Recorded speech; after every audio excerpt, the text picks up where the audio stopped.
Avant de commencer le podcast, j'avais fait un épisode de Transfert en 2017 dans mes souvenirs où j'y racontais les secrets de mon père, sa vie entre guillemets cachée, ainsi que son cancer et comment est-ce que je l'avais accompagné jusqu'à la fin de ses jours. Cet épisode-là m'avait évidemment bouleversée à l'époque et je me suis dit que j'avais envie de reprendre le pouvoir de cette narration et d'en parler sur mon podcast parce qu'à l'époque, évidemment, la ligne édito était très précise. On omettait énormément de détails qui ont leur importance, je crois. Vous m'en parlez encore de cet épisode et je me suis dit, ça fait déjà des mois de cela que je devais en parler dans un épisode ou plutôt une série d'épisodes. J'avais pas le courage et là je me dis que ça y est, je suis enfin prête à vous raconter la totale vérité, l'entièreté de cette vie un peu particulière aux côtés d'un papa plus que particulier. Et puis comme ça, vous pourrez vous faire votre propre opinion et moi je fermerai enfin ce chapitre de ma vie. Je pense aussi que ça vous permettra de mieux comprendre certaines de mes réactions au fil des épisodes de la leçon. Et puis surtout, en cette année 2025, j'aimerais faire un épisode de développement personnel tous les dimanches. Et je crois que pour parler de développement personnel, je peux pas ne pas vous parler de cette histoire complètement dingue. Donc voilà, je vous laisse avec ma maman que j'avais au téléphone, donc le son n'est pas idéal. En revanche, ce qu'elle dit est tellement hallucinant. Elle va vous raconter des choses que même moi j'avais oubliées. Honnêtement, l'épisode est lunaire avec ma mère tellement c'est abusé ce qui s'est passé. Et puis ensuite, vous verrez, je serai accompagnée de mon ami Chris pour vous raconter ma perspective sur mon enfance, adolescence, les secrets de plus en plus forts de mon père, et puis enfin son cancer et la fin de ces jours que j'ai passé à ses côtés. Voilà, je vous laisse avec l'épisode. Ouais. Toi, au sein de ta famille, tu étais la toute dernière, tu passais après 4 garçons avec beaucoup de caractère. Tu te sentais un petit peu effacée, non, dans ta famille? Oui, j'étais un peu effacée dans la mesure en plus où mes parents m'ont eu tard et qu'ils en avaient un petit peu marre, je dirais, des enfants. J'étais aimée et choyée, si tu veux, mais malgré tout, ils étaient un peu fatigués de ça. Donc, j'avais une vie un peu morne et austère. Et quand tu rencontres papa, qu'est-ce qui te plaît chez lui? Parce qu'il a fait le clown. Il m'a amusée d'emblée et puis il avait un beau sourire. Il avait un très beau sourire franc et sain. D'accord. N'hésite pas à faire des réponses un peu plus longues. D'accord. J'ai des chaussettes parce que j'avais froid. T'es en train de mettre tes chaussettes? Bon, ça y est, les chaussettes sont mises, c'est bon. Ah! Bon, alors, non, je vais étoffer mes réponses. D'accord. Maintenant, je suis tout à toi. Bon, alors, tu m'as posé comme question, qu'est-ce qui m'a plu chez papa? En fait, j'aimerais bien qu'on parle avant de commencer à parler de papa parce que je pense que les gens comprendront mieux pourquoi est-ce que papa en particulier t'a plu, t'a intéressé. Comprendre d'où tu viens. T'étais la petite dernière, la seule fille un peu effacée dans une famille où les mecs avaient vachement de charisme, ultra fêtards, et tes parents mettaient des gens hyper bienveillants, mais ils mettaient tellement en valeur ce côté ultra charismatique de tes frères fêtards que du coup, toi, tu portais presque le fait d'être fêtard comme une valeur, la valeur ultime du mec parfait aux yeux de tes parents, en fait. C'est ça, c'est complètement ça. Et On t'a jamais indiqué qu'un mec devait travailler dur. jamais. Ouais. Et d'autant plus que je n'avais pas compris, ça paraît hallucinant, mais je n'avais pas compris qu'il faudrait que je travaille un jour. Ouais. J'avais pas du tout compris ça. Moi, je pensais que je me marierais, et puis voilà, mon mari s'occuperait de pourvoir à mes besoins, quoi. Ouais, lol quand tu sais la suite, hein. Lol.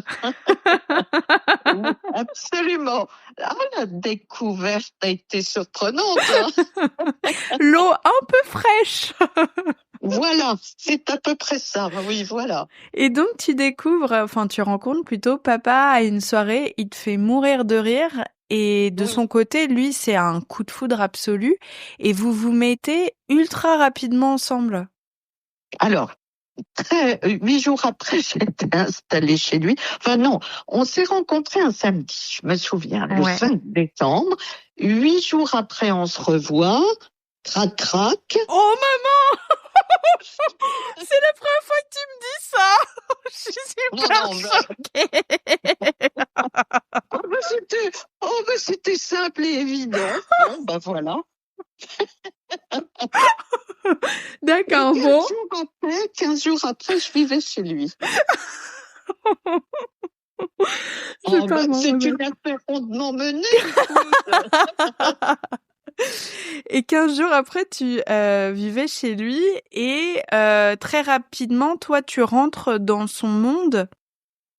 Ah oui, si tu veux, dès que je me suis installée chez lui, on peut, même je crois les jours avant, il m'a emmené chez plein de gens à des dîners ici ou là et tout. Et moi, je connaissais personne à Paris. J'étais un peu étonnée et j'ai découvert des gens qui m'ont beaucoup plu. J'ai découvert des univers qui me plaisaient.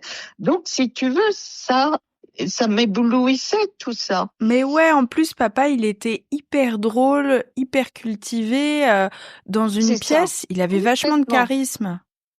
Complètement. Donc, il était souvent invité parce que il mettait beaucoup d'ambiance et beaucoup de gaieté. Et voilà. Donc, il faisait des blagues au téléphone. Enfin, bon, qui faisaient rire les gens.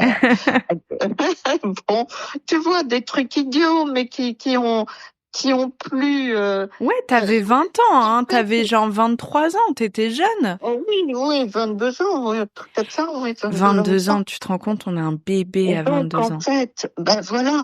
Donc, en fait, si tu veux, pour moi, c'est génial, je découvre la vie, quoi. C'était super et je vais avoir enfin la vie que mes frères ont.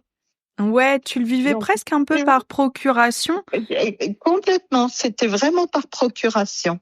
Donc, c'était le premier. C'était le premier garçon qui correspondait à ce genre de comportement, tu vois, enfin Ouais. qui correspondait à mes critères. Donc, pour moi, ça y est, c'était bon. Voilà. Ouais, et puis lui était tellement à fond sur toi qu'il y avait une sorte C'est d'évidence, ça. quoi.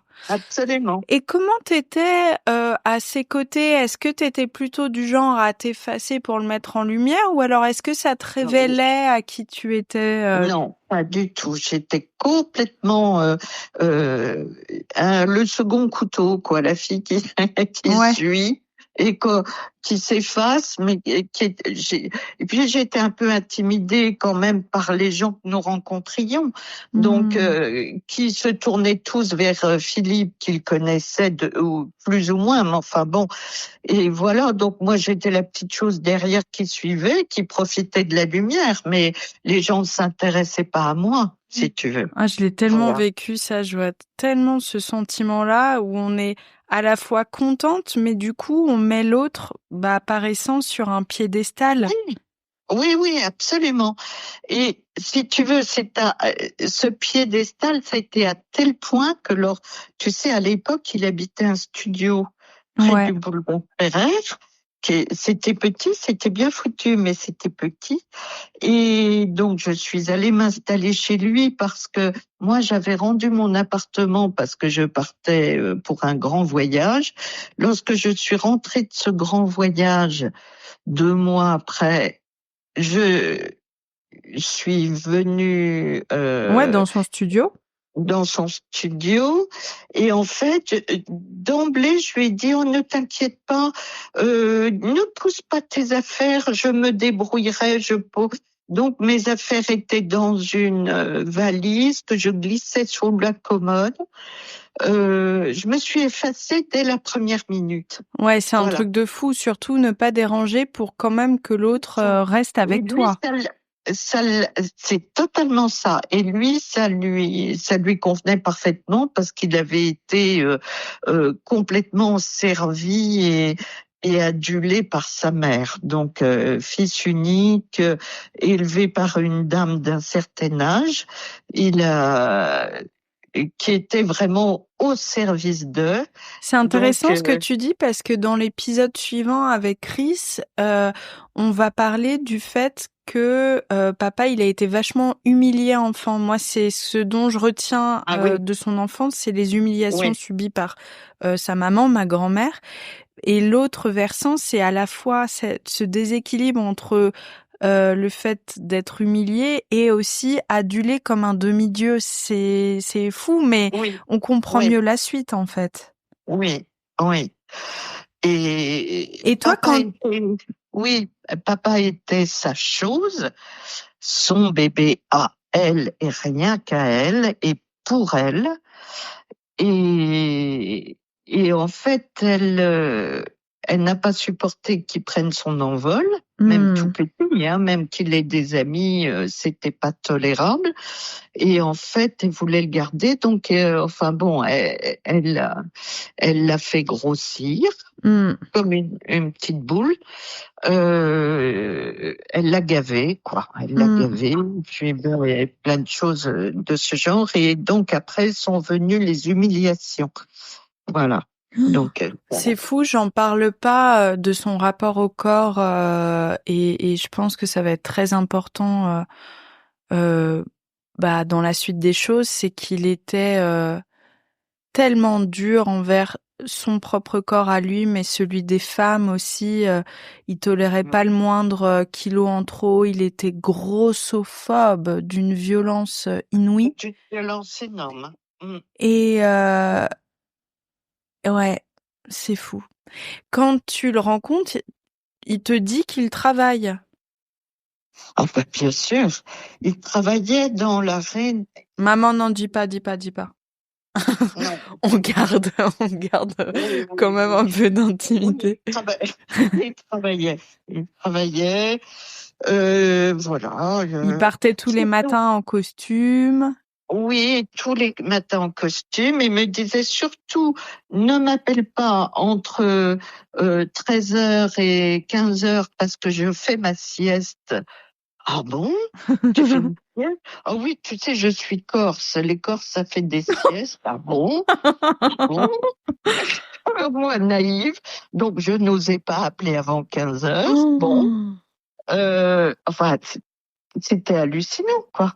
Il partait habillé et oui, toujours costumé, toujours cravate, les chaussures cirées, etc. Je pense qu'au début, il travaillait. Je pense, mais quelques mois seulement. Et puis... Je suis désolée, maman, mais je trouve ça tellement suspicieux, le fait de pas avoir droit de l'appeler entre midi et 15h. Mais oui.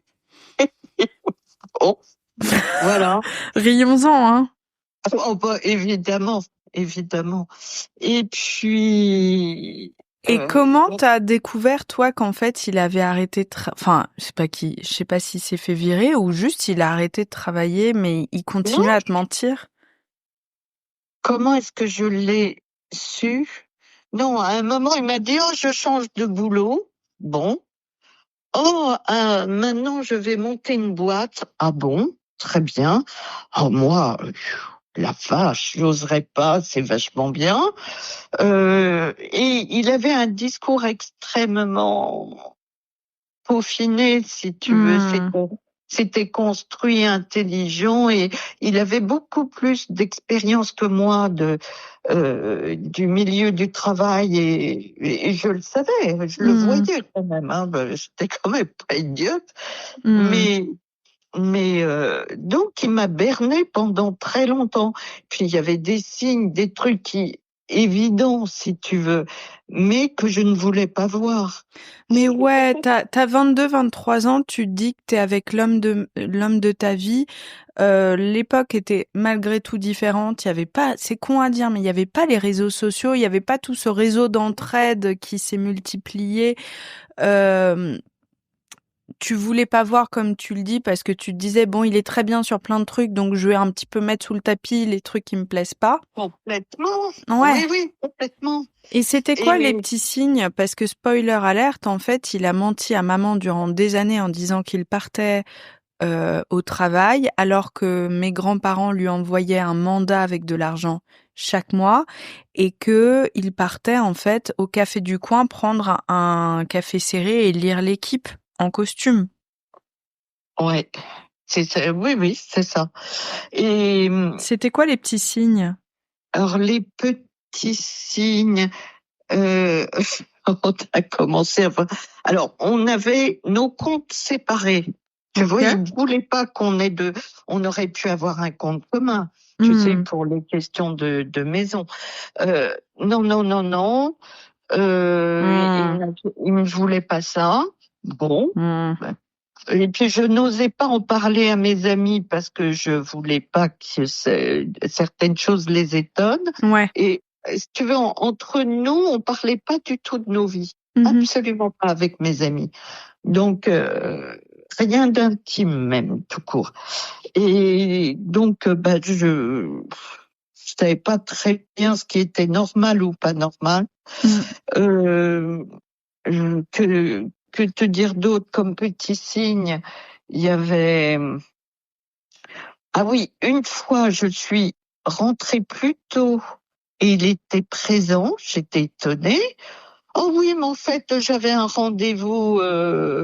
voilà, c'est arrivé à plusieurs reprises. Ouais. J'avais un rendez-vous qui s'est annulé. Ah bon? Oui, parce qu'en plus, spoiler alerte, mais toi, tu t'as fait, hein. Donc, l'adolescente en toi qui Oui. pensait qu'elle allait pas taffer, toi, tu t'as fait de ton côté. Oui, absolument.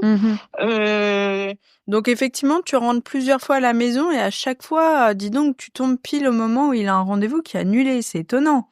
C'est pas de peau, hein. Bon, voilà. J'ai eu une formation de 3 semaines à une époque, et on pouvait téléphoner, tu sais, ou donner des nouvelles, etc.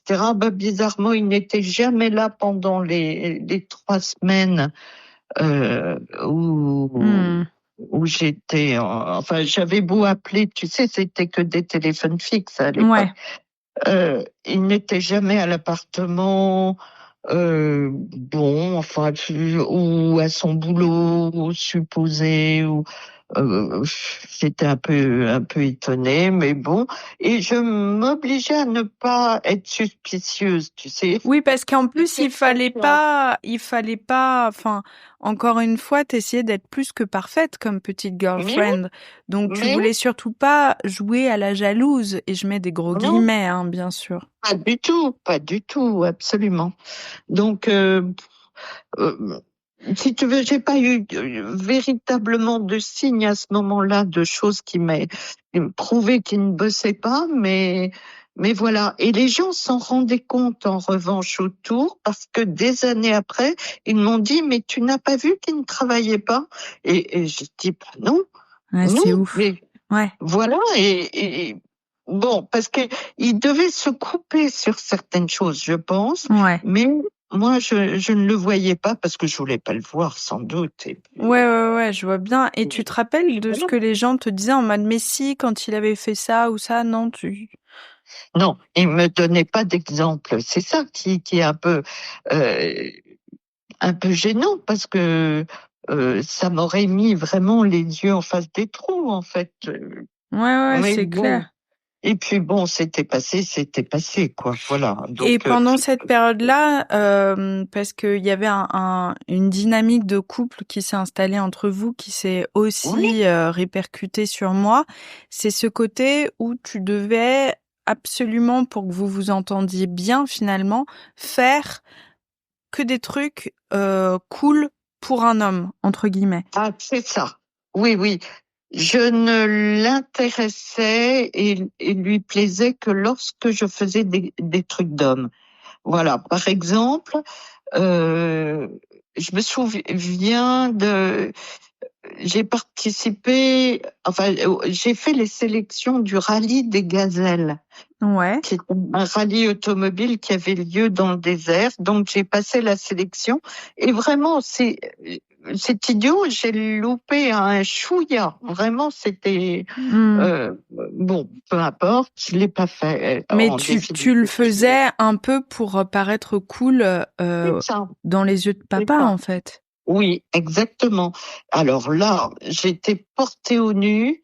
Et dès lors que je voulais quelque chose d'un peu personnel, du genre, est-ce que tu m'accompagnerais pour choisir une robe ou n'importe quoi? Mais ça, alors, aucun intérêt, certainement pas, tu te débrouilles, voilà. Il refusait de faire les magasins avec moi. On n'a jamais fait une seule fois une course ensemble. Ce qui est fou, c'est que, en revanche, il a été adorable avec moi là-dessus. Il m'a suivi des heures, une fois jusqu'à 5h30 de shopping. Le pauvre, je me rappelle, il en avait la tête qui tournait. Mais par ailleurs, j'avais aussi affaire à ce genre de comportement avec lui, donc je comprends très très bien ce que tu veux dire. Et je comprends aussi pourquoi ensuite t'es pas partie, parce que toi, t'as commencé à être dans une spirale de suradaptation pour te suradapter à ce que lui aimait. Et donc petit à petit, on s'efface tellement qu'on ne sait plus, qui l'on est, puisqu'on essaie tellement de coller à ce que l'autre aime qu'on sait plus qui l'on est, et de deux, on s'auto-persuade que finalement, qui l'on est, nos hobbies, nos passions, ce qui nous définit, c'est pas si intéressant que ça. En tout cas, c'est moins intéressant que l'autre. Donc tu te dévalorises tellement que tu mets l'autre sur un sort de piédestal de fou, quoi. Ah, mais complètement, t'as parfaitement analysé le truc. Mais c'est d'autant plus dangereux que, si tu veux, la suradaptation, alors ça, c'est une évidence.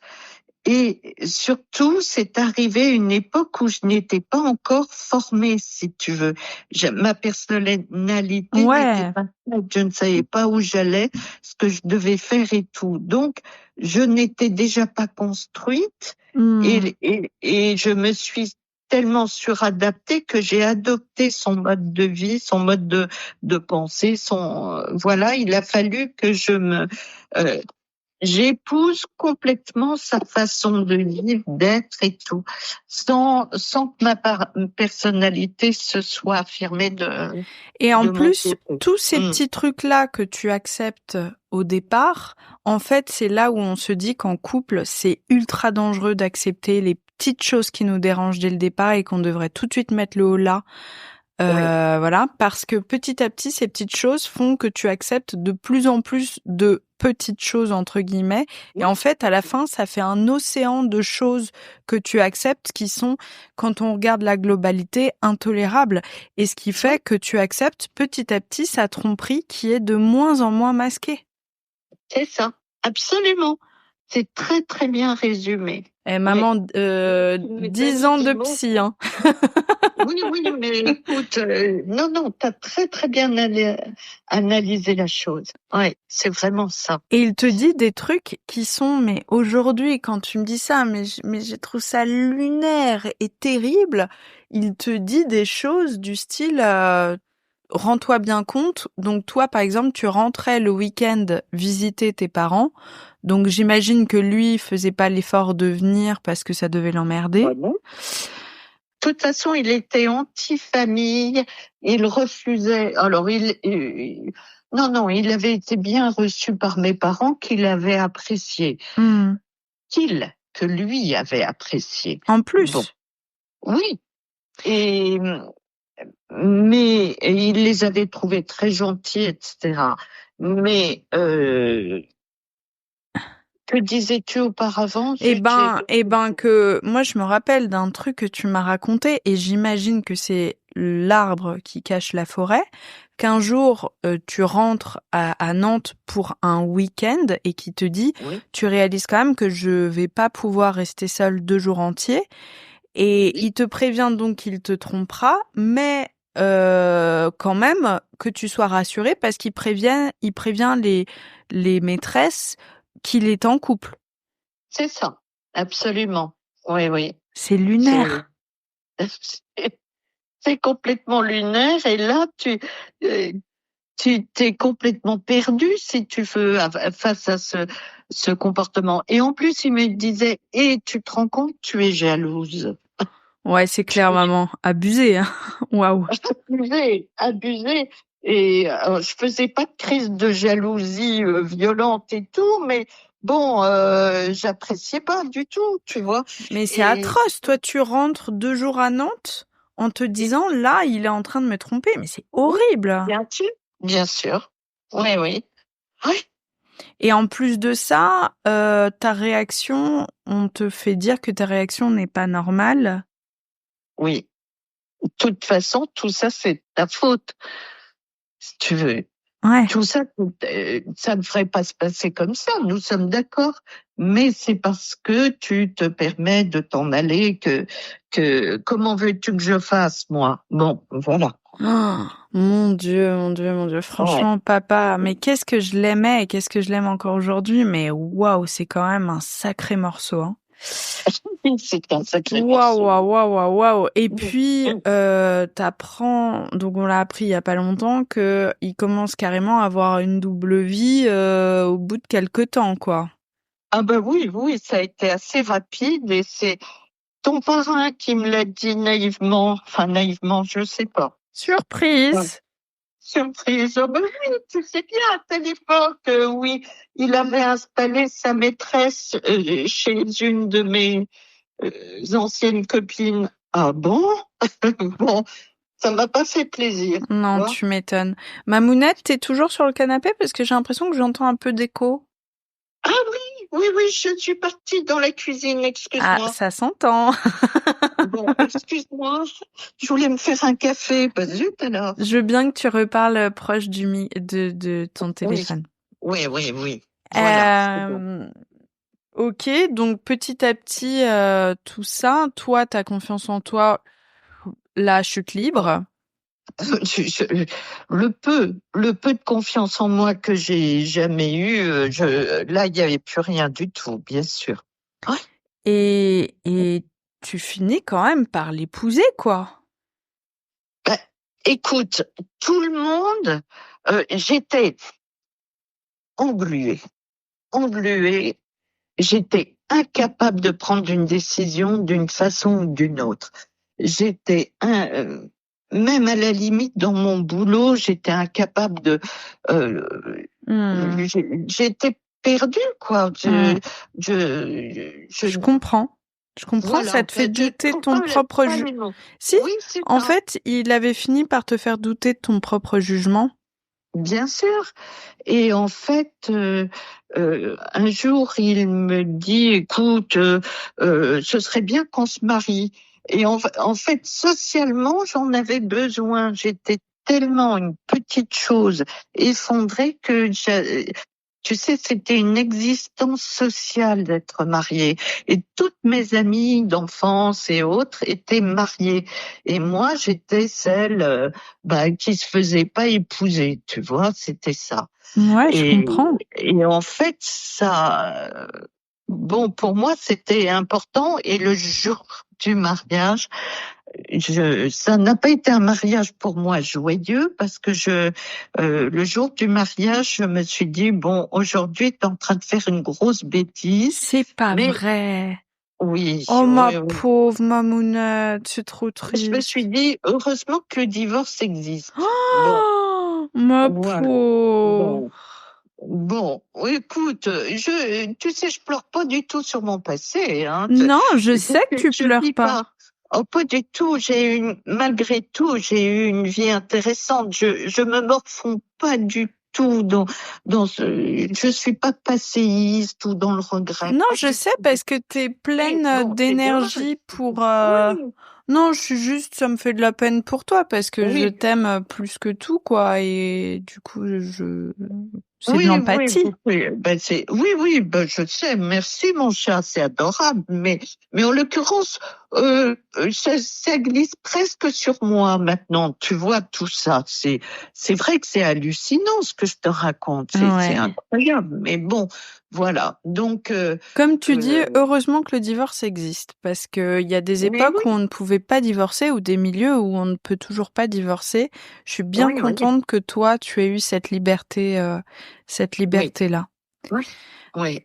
Donc tu te dis ça le jour même. Oh là là, tu devais avoir la boule au ventre. C'est quand même, moi je me rappelle, et peut-être qu'un jour j'en parlerai, mais pour moi les mariages des autres, puisque je me suis encore jamais mariée malheureusement, c'est vraiment un instant qui cristallise le fait qu'on ne soit pas avec la bonne personne. C'est-à-dire que j'ai été à 2 mariages en couple.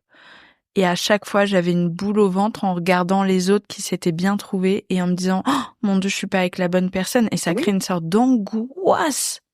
Oui, bien sûr, je comprends très bien ça. Je le comprends d'autant mieux que, j'ai vécu des choses comme ça, donc... Et donc, tu te maries et tu tombes enceinte de moi et évidemment... 3 ans après. Ouais, 3 ans après. Bon, pendant la grossesse, papa n'est pas présent. Oh non. Non, pas du tout. Pas présent même physiquement, je dirais, parce qu'il part vraiment moralement pas du tout et physiquement non plus, parce qu'il fait tellement d'escalade et il va tellement à Fontainebleau ou faire du mur que des jours entiers il disparaît. Et parfois il rentre, ou alors est-ce que ça c'est après que je sois née, parfois il revient au bout de 3 jours? Oui, c'est arrivé, oui. Il allait chercher des cigarettes ou des allumettes, bizarrement. C'était toujours des allumettes, un backtrack. Et je le voyais 3 jours après, super. C'est horrible. C'est horrible. Oh la vache. Tu vois, tu te rends compte, quand on s'appelait avant d'enregistrer cet épisode, je t'ai appelé hier parce que je voulais remettre un peu en place les chiffres, les dates plutôt. Oui. Mais j'ai réhalluciné de ce qu'on a vécu en fait, en me disant mais c'est encore pire que dans mes souvenirs. Oui, bon.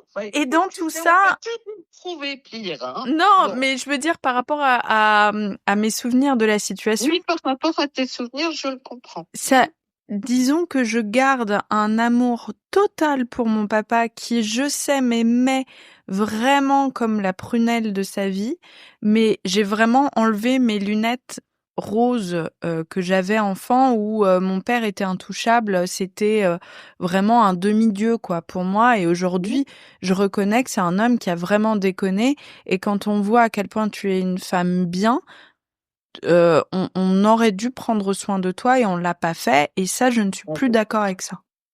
Oui. Et absolument. donc je nais et on reste 5 ans ensemble en tant que famille à Paris. Est-ce que tu peux me raconter ces années-là? Alors, pas simple, parce que papa ne savait pas moi, j'avais jamais eu d'enfant entre les mains, j'avais pas gardé d'enfant, mes neveux et nièces habitent à l'autre bout de la France, donc je ne les gardais pas, je ne les fréquentais pas, si tu veux. Je voyais très peu de bébés en fait, donc j'étais un peu perdue. J'apprenais sur le tas, mais papa, ça l'intéressait pas parce que il estimait que de toute façon un enfant, ça n'a d'intérêt que à partir du moment où il commence à devenir autonome, il commence à parler et à philosopher, quoi. Bon. C'est bien connu, on met les bébés dans la forêt et une fois qu'ils sont propres et qu'ils peuvent eux-mêmes payer leurs factures, on les reprend. C'est ça, c'était à peu près ça. Et si tu veux, il ne savait, lui non plus, en fait, il n'y connaissait rien. Et je lui ai dit, mais tu sais, il faut qu'elle fasse la sieste, il faut qu'elle dorme beaucoup. C'est un bébé, ça dort beaucoup. Et et nous n'avions qu'une chambre. Et il a refusé que nous allions, enfin au début on t'avait avec nous, mais il n'a jamais voulu céder la chambre, il voulait garder la chambre pour lui. Donc Il fumait à l'intérieur aussi? Oui, bien sûr. Et toi, tu avais un petit matelas dans la chambre qui était roulé dans un coin. Mmh.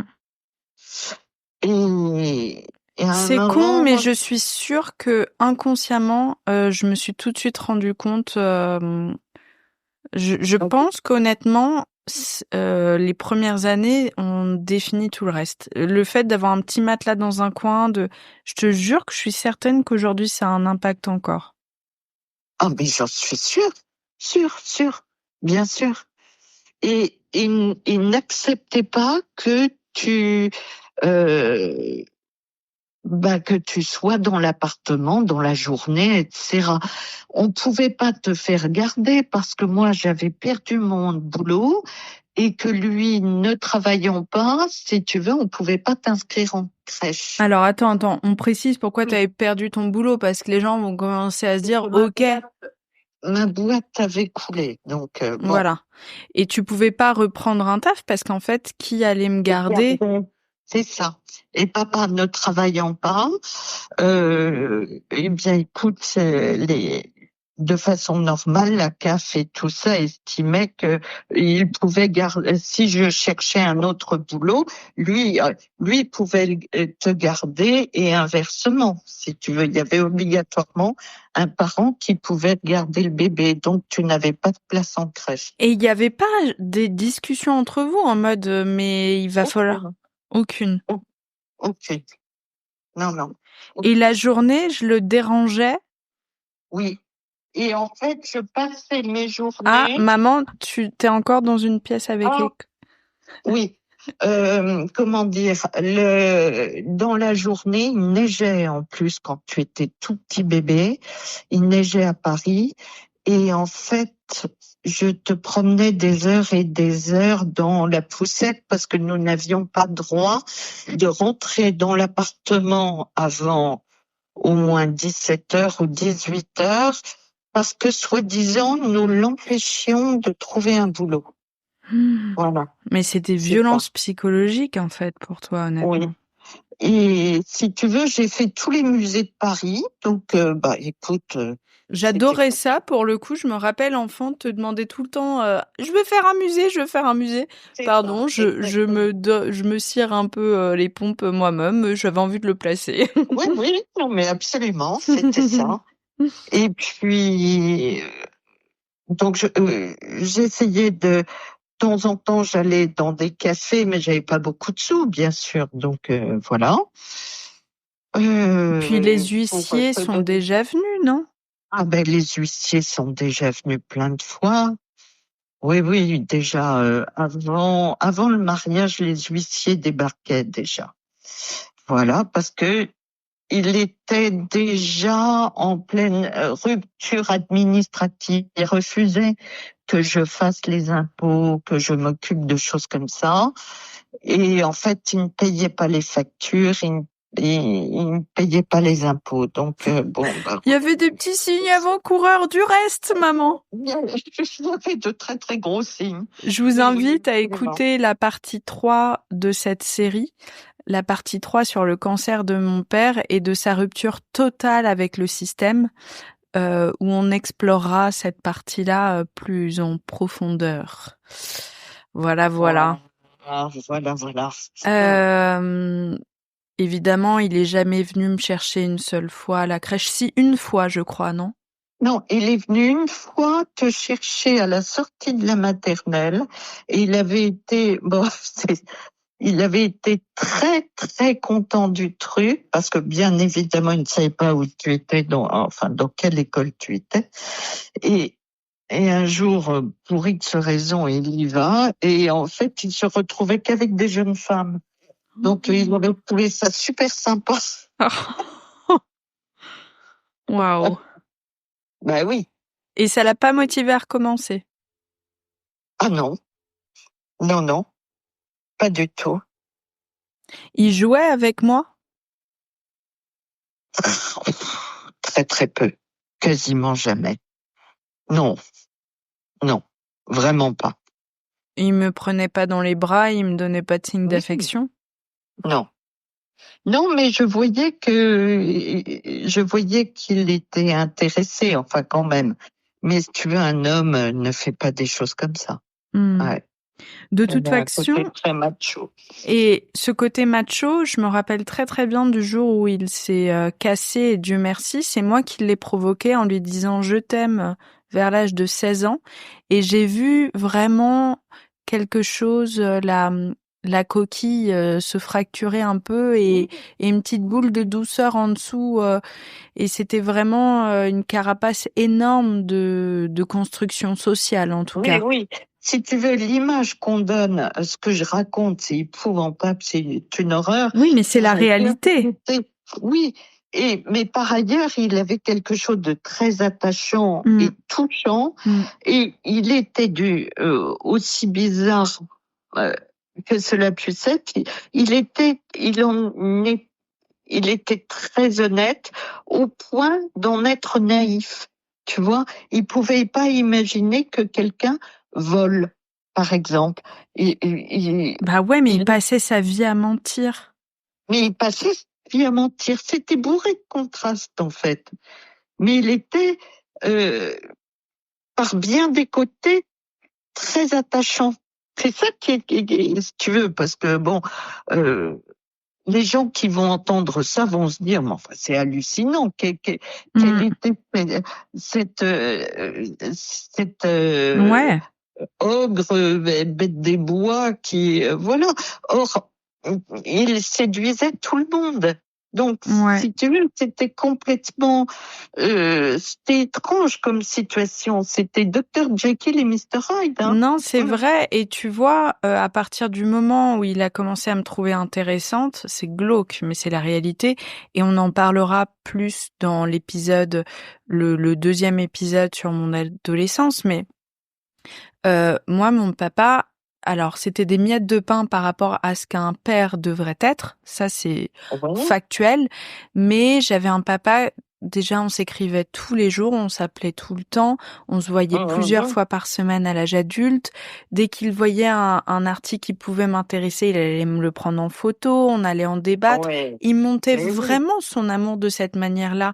À mon anniversaire, il merdait sur plein de trucs, mais à mon anniversaire, je le voyais toujours se creuser la tête des jours et des jours pour trouver un cadeau un peu original, etc. Enfin, je n'ai jamais douté, je crois, de son amour, et c'est quand même la preuve qu'il le faisait ressentir, son amour, parce que on peut douter parfois en mode c'est fake, lui ça l'était pas, et il y avait plein de choses qui étaient géniales chez lui, comme le fait qu'il soit brillant, drôle, voilà.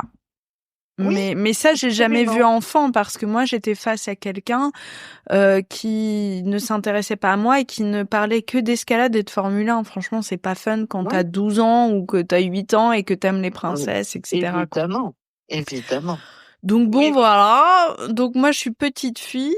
Qu'est-ce qui te fait dire, là, faut que je parte 6 mois, faut qu'on fasse un break pour lui faire réaliser qu'il faut que ça change, quoi. Tu te rappelles du déclic? Oui. Alors, en fait, tu sais, je partais toujours au fin juin. Alors, je partais avec toi. Je partais 8 jours, chez ta grand-mère pour préparer la maison pour qu'elle soit louée l'été. Ouais. J'allais, ta grand-mère étant vraiment âgée, c'est moi qui prenais en charge tout ça, le ménage, les rangements, l'organisation de la maison pour l'été. Et en fait, j'étais tellement mal à l'époque, et je le sentais tellement buté. Il commençait à entrer dans une forme d'amertume. Ouais, bah oui, parce qu'il était pas. Ouais. Oui, puis ses amis. Si tu veux, il y a une époque où tu fais illusion et puis plus personne n'était dupe depuis déjà très longtemps. Donc ça l'humiliait, et puis ils avaient un train de vie que nous n'avions plus du tout. Enfin, bien évidemment, tu vois, le décalage, le creux s'était creusé, quoi. Enfin, voilà. Le trou s'était creusé. Là, donc, je pars au bord de la mer, préparer la maison. Et puis, j'étais tellement mal, si tu veux. Alors, je respirais dès que je m'éloignais. Nous sommes censés reprendre notre train pour Paris. Et chose incroyable, je loupe le train. Tu vois, c'était plus fort que moi. Il y avait un acte manqué, quoi. Un acte manqué. Et bizarrement, il y avait le train suivant était peut-être 2 heures plus tard, et il y avait un pôle emploi juste à côté de la gare. Je suis entrée dans cette agence, et puis j'ai dit, ben voilà, ça m'a traversé l'esprit, est-ce que vous avez quelque chose pour moi? Et ils m'ont trouvé un job à mi-temps dans un lycée. Donc Putain, c'est dingue. Et si tu veux, bon, il fallait que je passe un entretien avec le directeur, avec le proviseur du lycée, évidemment. Il fallait que je me présente. Mais là, 2 heures plus tard, nous avons pris notre train, nous sommes rentrés à Paris. J'ai échangé par téléphone, il n'y avait pas encore. Il n'y avait pas d'internet, hein, parce que nous on l'a eu tard en plus. Oui, c'est ça. Donc j'ai échangé en cachette par téléphone avec ces gens-là qui m'ont dit il faut vous présenter demain matin ou dans 3 jours. C'était au Pouliguen. 500 bornes. Ah oui, c'était au Pouliguen, tu vois. Donc enfin c'était à la Baule. Ouais. Donc dans 3 jours. Oh la vache. Bon, et toi, tu étais encore petite. Ah ben, tu avais 5 ans. Non. Voilà, enfin bon. Et j'ai demandé à Marie, tu sais, une de nos amies, je lui ai dit, peux-tu garder Pauline toute la journée? Je fais l'aller-retour à la Baule dans la journée et tu n'en parles pas à Philippe, tu n'en parles à personne. Ok. Donc le matin, je suis allée te déposer, je suis allée prendre mon train, j'ai passé l'entretien avec succès. Bon, voilà. Je rentre en fin de journée, je te récupère et voilà. Mais le problème était que j'étais engagée. Alors ça, c'était début juillet et je commençais le 1er septembre.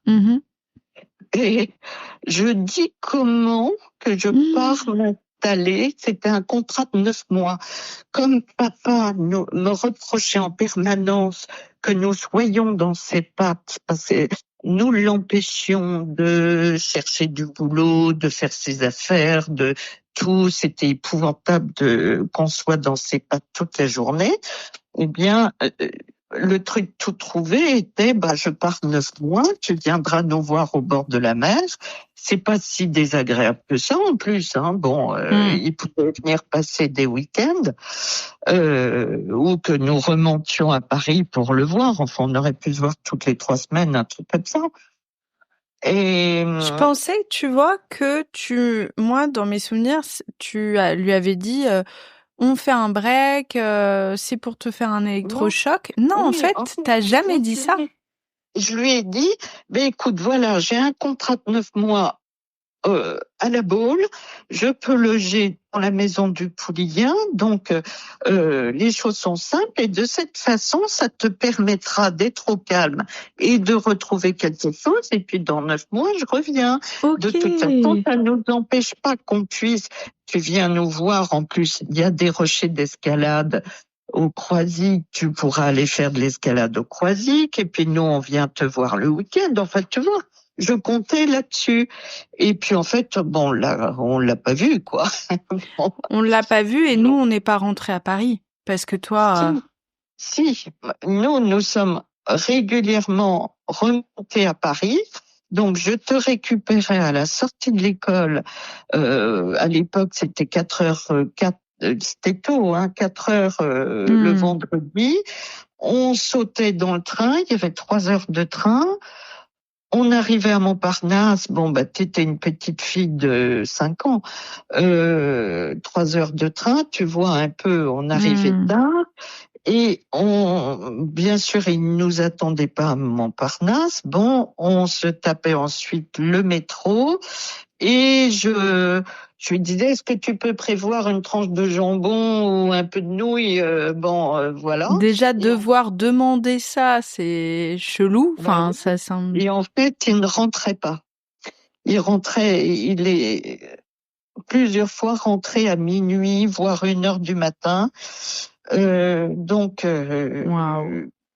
Bon, si bien que toutes les deux, on a passé notre temps dans le bistrot du dessous, tu sais, en train d'attendre. Et puis, comme il n'y avait pas de téléphone, j'allais tirer la sonnette régulièrement. Enfin.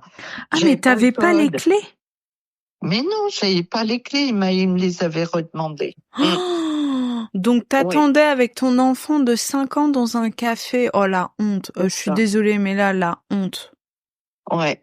Il m'avait demandé les clés en disant, tu sais bien que je les perds et tout, ce serait mieux que... Et puis moi, bien évidemment, l'idiote, voilà. Ouais, bon.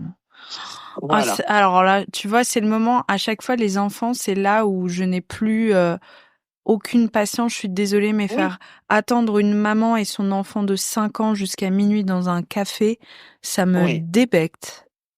Oui, voilà. Donc, c'est arrivé à 2 reprises. Donc, bon... Et puis après, mais qu'est-ce qui a fait que vous êtes séparés? Je dis entre grands guillemets parce que je l'explique ensuite. J'ai passé mon enfance où il revenait 2 fois par an, vous dormiez dans la même chambre, donc il n'y avait pas vraiment de séparation. Oui. Mais qu'est-ce qui fait que toi tu rentres pas? Parce qu'il y a quand même un gros gap. Je veux dire, il y a un moment on rentre plus à Paris. En fait, au bout de 9 mois, mon contrat pouvait être renouvelé et Philippe m'a dit, écoute, t'es très bien là-bas, c'est aussi bien que tu sois là-bas pour Pauline, pour toi. Et puis voilà, donc j'ai renouvelé mon contrat. Et lui, il n'avait pas retrouvé de travail, bien sûr. Ou alors non, bien évidemment. Non. Et il vivait grâce à l'argent que grand-père et grand-mère lui donnaient. C'est ça. Oui. Et ensuite commence mon enfance avec un papa. Oui, pardon. Et puis après, au bout de 2 ans, écoute, j'ai bien vu que voilà, c'était cuit, mais j'étais incapable de divorcer, si tu veux, incapable. Et puis, il avait des mœurs, j'avais pas envie qu'il soit prosélyte vis-à-vis de toi, parce qu'il me posait des questions. Je sentais bien qu'il aurait voulu que petit à petit, il faut être libre dans la vie, il faut absolument expérimenter plein de choses, etc. Et j'avais peur pour toi qu'il te mette des choses dans la tête. Voilà. T'avais peur qu'il franchisse la ligne avec moi? Non. Ah, j'ai eu peur parce que il a jamais. Non, ça, il y a une chose. Je suis formelle. Je sais qu'il ne t'aurait jamais touché. Voilà. Ah non. Mais mais je n'ai jamais eu un doute. Même c'est con, mais je le vois bien enfant prendre mon bain et voir mon papa qui a un regard de papa sur moi et pas un regard différent. Oui, absolument. Non. Il a toujours été extrêmement correct et réglo. Mais qu'est-ce que tu veux dire par là? Non, mais il me disait, mais enfin, il est tout à fait normal de vivre une vie, d'expérimenter plein de choses dans la vie, d'avoir des amants, des maîtresses, des trucs, voilà. Et si tu veux, je voulais pas qu'il te mette petit à petit ces choses-là dans la tête. Ok, je comprends, j'ai eu peur. Voilà. En fait, t'avais peur que petit à petit il me fasse, il me donne des valeurs qui n'étaient pas les tiennes. Exactement. Ok, j'ai eu peur. Voilà, excuse-moi. Oui. Bah, si tu veux, c'est pas facile de parler de tout ça. Ah, zut, je suis à nouveau dans la cuisine. Ça s'entend. Mon café me manque. Hein. Bon. Tu veux qu'on coupe 2 secondes et que tu te prennes un café? Allez, 2 secondes, je me fais Ça un marche. café si tu me rappelles dans 3 minutes. Ok, à tout de suite. D'accord, à tout de suite. Eh ben, Oui. je rallume l'enregistreur. Oui, si tu veux. Donc en fait, on reste au Pouliguen et ensuite à Nantes et papa, on va plus le voir que 3 fois par an. Oui, c'est ça, Noël, ton anniversaire, 24 heures. Et au mois d'août, et nous allions chez tes grands-parents à Biarritz. Ouais. Voilà, c'est ça. Et ça, c'est le début de mon enfance, ce que vous allez entendre dès maintenant dans l'épisode 2. Merci beaucoup, Mamounette, de t'être livrée à cœur ouvert. Je ne sais pas si j'ai été très claire et tout. C'est pas évident de parler de ce genre de choses, d'autant plus que pour moi, c'est du passé, si tu veux. Même les gens qui me demandent quelle vie j'ai eue, j'ai pas du tout envie de raconter ça, en fait, en général. En fait, t'as pas envie d'être défini par ça. Oui, c'est ça, absolument. Dis donc, tu es bonne psychologue. Je peux te dire que j'ai travaillé. Hein. Ah ben oui, non, tu arrives très bien. Ah non, mais c'est un super compliment en vrai, ça me va droit au cœur parce que c'est un vrai beau compliment. Mais je comprends tout à fait et tu vois, après moi j'ai une copine d'ailleurs que j'embrasse, Laetitia Magectia sur Instagram, qui m'a dit cet hiver qu'elle ressentait que j'avais encore de la colère envers papa et elle m'a dit un soir, tu lui écris tout ce pourquoi tu lui en veux. Et tu le brûles, tu vois. Et je l'ai fait et maman, je te jure que depuis, ma colère est partie. Ça y est, maintenant, en fait, je sens que je suis vraiment passée à une autre étape de ma vie. Oui. Et après cet épisode, moi, je me dis comme ça, les gens, ils auront la compréhension complète de ce par quoi on est passé et pourquoi est-ce que on a tel type de comportement dans telle situation et pourquoi dans certains épisodes, moi j'ai tendance à donner des petites touches d'expérience quoi. Bon bah au moins les gens sauront et puis nous on pourra refermer ça et passer. Oui, absolument. Absolument. Moi en tout cas j'ai plus du tout envie. Ça y est quoi. C'est bon en fait. Oui, la boucle est bouclée. Exactement, voilà. La boucle a été bouclée. C'est bien. Donc, je suis contente que ça fasse pas une épine définitive dans ton cœur, parce que si, le souci, moi, et c'est là où je lui en veux énormément, c'est que l'abandon. Alors, bien sûr, mais enfin, je veux dire ça. Je ne suis pas mariée, je n'ai pas trouvé une personne bien encore avec qui construire dans la durée, mais moi je suis persuadée que c'est parce que j'ai mis des années et encore aujourd'hui c'est compliqué avec les hommes pour cette raison-là et je lui en veux parce que vraiment je sais que je suis quelqu'un de bien, qui a de belles valeurs, plein de choses à offrir dans une relation. Et je galère et je tombe sur des hommes qui me font pas du bien et moi là franchement je lui en veux parce que ça a teinté mon futur, tu vois, ces actions ont une vraie répercussion qui moi aujourd'hui encore me rend triste. Donc là-dessus, si franchement il déconne et il a déconné. C'est juste. Ouais, c'est juste. Mais par contre, je ne laisserai pas ça définir le futur, c'est-à-dire que je travaille encore aujourd'hui, je me donne tout ce que je peux pour vraiment voilà. Évacuer et dépasser ça. Ouais, parce que j'ai aucune envie que ça définisse ma vie. Absolument, chapeau, hein.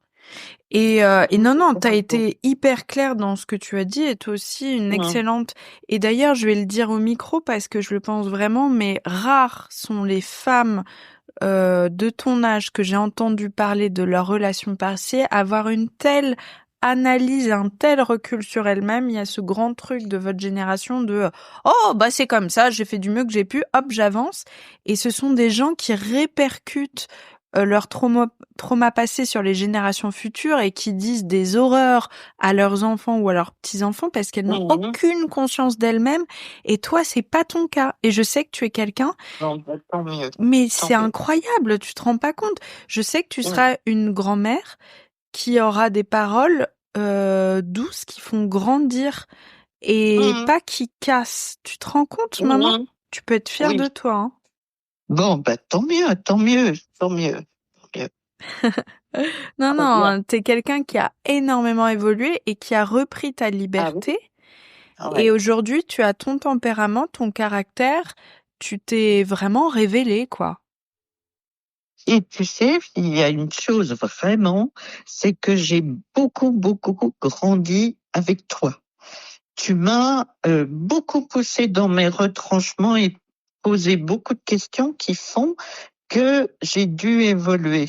Parce que tu vois comme quoi c'est nécessaire. Oui, je suis d'un tempérament paresseux, bien sûr. Non. Plein de gens. Et en fait, tu m'as pas laissé m'apesantir sur des trucs et tu m'as posé beaucoup de questions et franchement, c'est totalement vase communicant entre nous. Ouais, hein. c'est clair. Vraiment, je sais que je t'ai beaucoup challengé. Oui. C'est ça le terme. Je pense que c'est challenger. Oui, c'est ça. Et à l'inverse, ma psy m'a toujours dit, vous êtes capable aujourd'hui de faire ce que vous faites parce que vous avez reçu énormément d'amour de la part de votre maman. Et sans cet amour, vous n'auriez même pas l'espace en vous pour développer des projets, etc., etc. Donc, aujourd'hui, j'ai quand même développé de super trucs et ça, je le dois à tout l'amour et la douceur que tu m'as donné, tu vois. Tant mieux, tant mieux. Non, c'est papa qui a déconné là-dedans, je suis désolée, mais... Mais oui. Mais oui, c'est quand même trop bête. Il a gâché beaucoup de choses parce que ça aurait pu faire une bonne émulsion, tout ça. Ouais, avec tout son brillant et ouais, franchement. Oui, parce que mine de rien, malgré tout, on s'entendait très bien. Il y avait une complicité très forte entre nous, malgré. Hein, tu sais bien, parce que toi-même, tu n'arrivais pas à trouver ta place entre nous deux. Ah ouais, c'était super dur. Dès qu'il arrivait, il n'avait Dieu que pour toi. Et moi, j'avais pas la parole et puis j'étais pas intéressante et j'étais toujours de côté. C'était... Oui. Et il écoutait toujours ce que je disais. C'était étrange, hein. Ouais. Il était toujours... voilà. Mais tu sais, en un sens, peut-être finalement, il a fini par te respecter une fois que tu as mis ton holà. Oui, certainement, bien sûr. Attends, désolée, il y a Tara qui gratte sur le canapé. Tara!